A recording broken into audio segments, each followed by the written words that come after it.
My father screamed those words in front of the entire family at Sunday dinner. My aunts, uncles, cousins. Everyone just sat there. Nobody said a word. My mother looked at her plate. My brother checked his phone.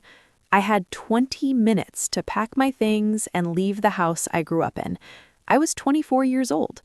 I didn't cry. I didn't beg. I just stood up, walked upstairs, and started packing. They had no idea what they were throwing away. None of them did. I'd been accepted to Harvard Law School when I was 21. My father cried when the letter came. He framed it, put it in his office at the firm where he worked as a senior partner. He told everyone, his colleagues, his clients, people at church. His daughter was going to Harvard. He was so proud. I lasted 1 semester. Not because I failed. I had a 3.8 GPA. I just hated it. Every single day felt like drowning. The competitiveness, the pressure, the constant performance. I'd wake up with my chest tight. I couldn't eat. I started having panic attacks in the library. But I couldn't tell anyone. My father had already started introducing me as my daughter, the future lawyer. I tried to push through. I really did. But by December, I knew I couldn't do it anymore. I withdrew quietly. I didn't tell my parents right away. I moved back home for winter break and told them I needed to take a semester off for my mental health. My father's face went cold. My mother said nothing. "Mental health?" he repeated. "You're just weak. You're giving up." I tried to explain. I told him I wanted to explore other options, maybe business, maybe tech. I'd always been good with computers. I'd been coding since I was 14. I had ideas, real ideas. He cut me off. "You're embarrassing me," he said. "Do you know how many people I told? Do you know what this makes me look like?" Not what it made me feel like, what it made him look like. I stayed home that spring. I spent most of my time in my room working on a project I'd started in high school, a platform idea, something I believed in. My father barely spoke to me. My mother would leave food outside my door like I was quarantined. My younger brother, the golden child who was pre-med at Stanford, acted like I didn't exist. By summer, I'd built a working prototype. I pitched it to a small investor group I found online. They liked it. They gave me $50,000. It wasn't much, but it was enough to keep going. I didn't tell my family. I knew they wouldn't care. I kept working. I hired a developer. We refined the platform. By fall, we had users, real ones, thousands of them. By the following spring, we had hundreds of thousands. A venture capital firm reached out. They wanted to invest $2 million. I was 23. I still lived at home. I paid rent to my parents. He insisted. $300 a month. I paid it. I kept my head down. I worked 16-hour days in my bedroom. My father would walk past my door and shake his head. "Still playing on your computer," he'd mutter. I didn't correct him. By the time I was 24, we'd been acquired. $69 million. My share after taxes and splits, $42 million. I had it in writing. The deal was closing in 3 weeks. I still hadn't told them.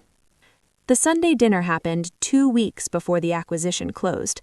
My father had invited the extended family over. He did that sometimes. Big dinners where he could hold court, talk about his cases, talk about my brother's achievements at Stanford. He loved an audience. I was setting the table when he asked me what I was doing with my life. "Still coding," I said quietly. "Coding?" he repeated, loud enough for everyone to hear. "And how much does that pay?" I didn't answer.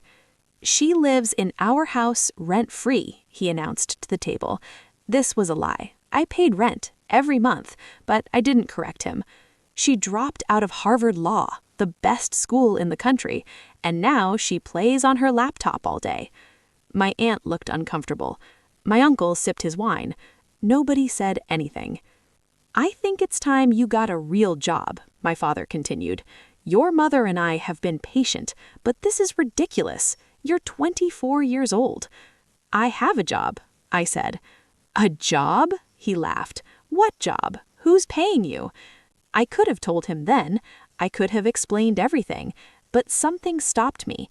Maybe it was the way he was looking at me. like I was something to be ashamed of, like I was his biggest disappointment. "I'm working on something," I said. "Working on something," he mocked. "You hear that? She's working on something. In the meantime, we're supporting a grown woman who can't get her life together." My mother said nothing. She never did. "I pay rent," I said quietly. $300, he snapped. "Do you know what it costs to run this house? Do you know what we have sacrificed for you?" The table went completely silent. "I'm done," he said. "I'm done enabling this. You need to figure out your life, and you need to do it somewhere else."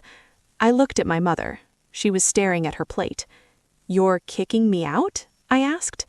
"I'm giving you a reality check," he said. "You have 1 week to find a place. If you're not going to be a lawyer, fine, but you're not going to live here and waste your life." I looked around the table. 12 people. Family. People who'd known me my entire life. Nobody said a word. I stood up. "Sit down," my father said. "We're not done eating." "I am," I said. That's when he yelled it. "Get out and stay out." The words echoed through the dining room. My cousin's 6-year-old started crying. My aunt put her hand over her mouth. I walked upstairs. I packed 2 suitcases. I took my laptop, my documents, my clothes. I left everything else. When I came back down, they were still eating. My father didn't look up. I walked out the front door and didn't look back. I stayed in a hotel for 3 days. A decent one, not luxury. I didn't need luxury yet. I just needed space to think. My phone didn't ring. Not once. Not my mother, not my brother, not a single family member from that dinner. The silence told me everything I needed to know. I hadn't just been kicked out, I'd been erased. On the 4th day, the acquisition closed. $42 million hit my account. I stared at the number for a long time. It didn't feel real. None of it did. I called my lawyer, then I called a realtor in Los Angeles. I'd always wanted to live near the ocean. I looked at 3 properties. The 3rd one was in Malibu. Floor-to-ceiling windows, direct beach access, 5 bedrooms. It was $7 million. I bought it in cash. I moved in 2 weeks later. I didn't post about it. I didn't tell anyone. I hired movers, furnished the place simply, and started my new life. Quiet, private, mine. My parents didn't know my new number. I'd changed it the day I left the hotel. I didn't block them, I just disappeared. 3 months went by, then 6. I got a notification one day from Google Alerts. I'd set one up for my company's name months ago, just to track press. There was a new article, a feature in TechCrunch about the acquisition. My name was mentioned, my age, my equity stake. The article went semi-viral in business circles. 2 days later, my brother called. I don't know how he got my number. Probably through old mutual friends. I didn't answer. He left a voicemail. "Hey, it's me. I saw the article. I had no idea. That's amazing, really. Dad's been asking about you. Mom, too. They feel bad about how things ended. Maybe we could get dinner. Talk. Let me know." I deleted it. A week later, my mother called from a number I didn't recognize. I answered by accident. "Honey?" she cracked. "It's Mom." I didn't say anything. "We saw the article. We're so proud of you. Your father, he wants to talk. He feels terrible. We didn't know. If we'd known—" "Known what?" I interrupted. She paused. "That you were doing so well. Would that have changed anything?" I asked. She didn't answer. "I have to go," I said. I hung up. That's when I realized something. They weren't sorry I'd been hurt. They were sorry they'd thrown away someone valuable.